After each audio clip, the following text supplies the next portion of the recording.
Your driving lessons are finally done. Your driver's license is now in your hands, and you're ready to set off into the sunset with your car.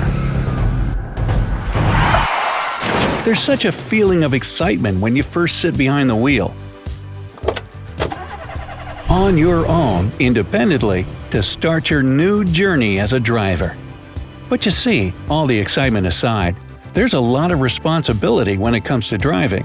And even though it might not feel this way at first, knowing how to handle certain situations can be a true lifesaver. You might be wondering what I'm talking about, so I'll get into that in a jiff, but let's start from the beginning. So, once you get your much-desired learner's permit, you begin to study the driver's manual, which can be a bit daunting. But after that, the real fun begins. What do I mean?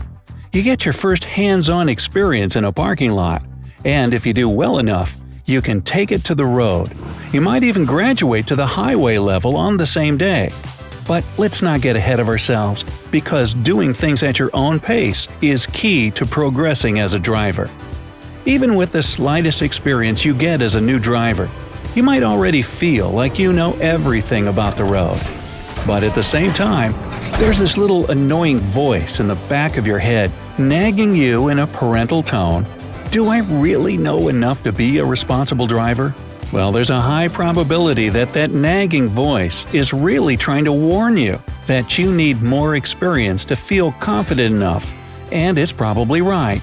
There are, of course, a lot of situations that you need to experience firsthand in order to know what you need to do. But don't you worry, because I have some great examples to help you prepare.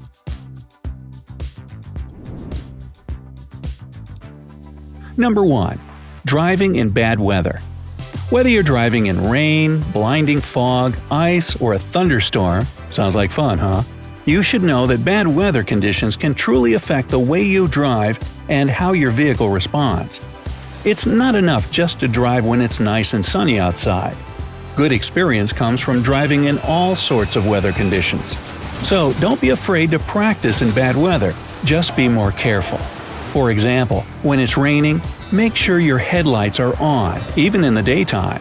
That'll help you be more visible to oncoming vehicles, and it'll also help you see clearer. In fact, in most states in the US, you're required by law to have your headlights on when it's raining.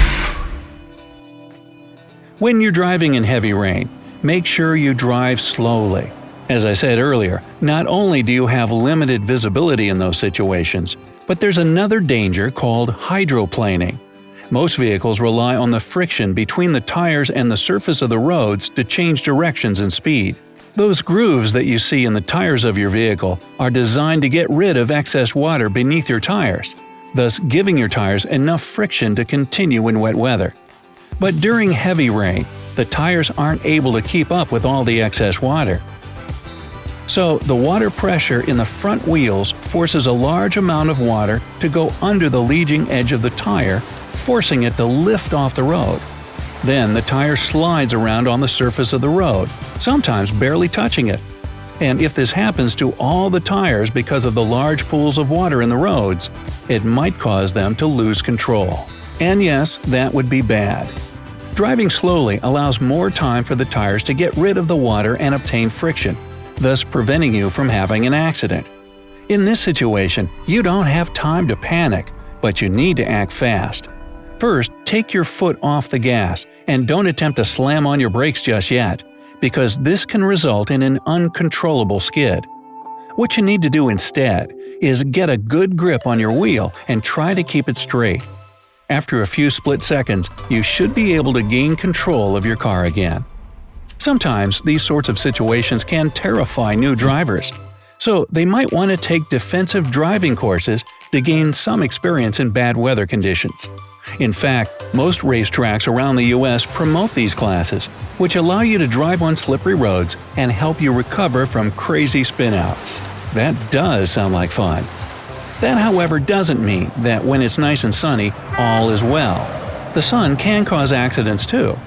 Let's say you're going down a hill and the sun is shining straight in your eyes. This can cause a glare, which could then result in you losing control of your car and causing an accident. Or you don't see the other driver coming your way. Same result.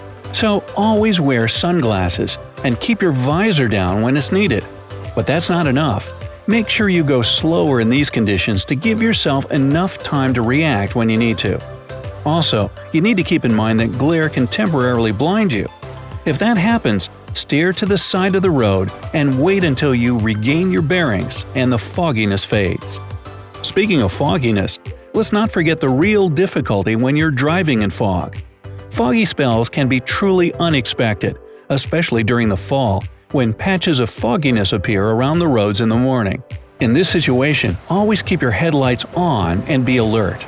Plus, make sure you leave more space between you and the car ahead of you, because even when you're crawling, they might brake suddenly, and you won't have enough time to stop due to the low visibility. Number 2. Driving at nighttime. Now that we've covered the awful weather conditions, let's not forget the cautions you should take when driving at night. First things first, even when you're confident with your driving, make sure you drive around at night a few times to familiarize yourself with it. You'll definitely notice that the scenery and roads look different in the evening, and everything else looks disoriented. One thing you should keep in mind is to dim your lights when you come across an oncoming car. It's unbelievably easy to be blinded by someone's high beams and go off the road.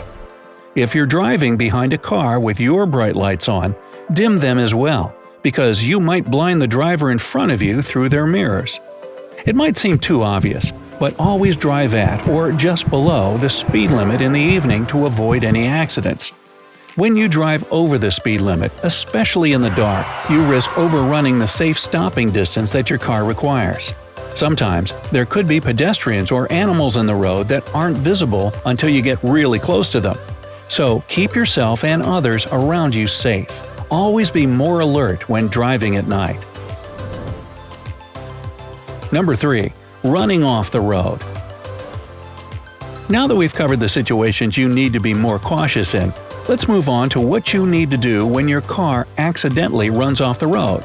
This can happen to anyone, but thankfully, cars are more forgiving in certain situations, and running off the road is one of them. So don't panic. If this happens to you, the first thing you need to do is get your foot off the gas and try to guide the car towards the pavement. One key thing you need to keep in mind is to avoid jerking the wheel, which could make you lose control of your car once it has a solid grip on the pavement. Calmly and steadily guide the car back onto the road. Number 4. Let's talk about urban driving. Urban driving might be one of the hardest driving environments you'll ever be in. Not because it's difficult to handle your car, but because it's difficult to predict and handle the other cars around you. And let's not forget how stressful it can be. When you're driving in an urban area, be aware the whole time. Don't let yourself lose attention at any point. And keep an eye out for pedestrians, because sometimes they can come out of nowhere. When you're driving in these areas, you'll learn how to deal better with traffic, stoplights, intersections, and one-way streets.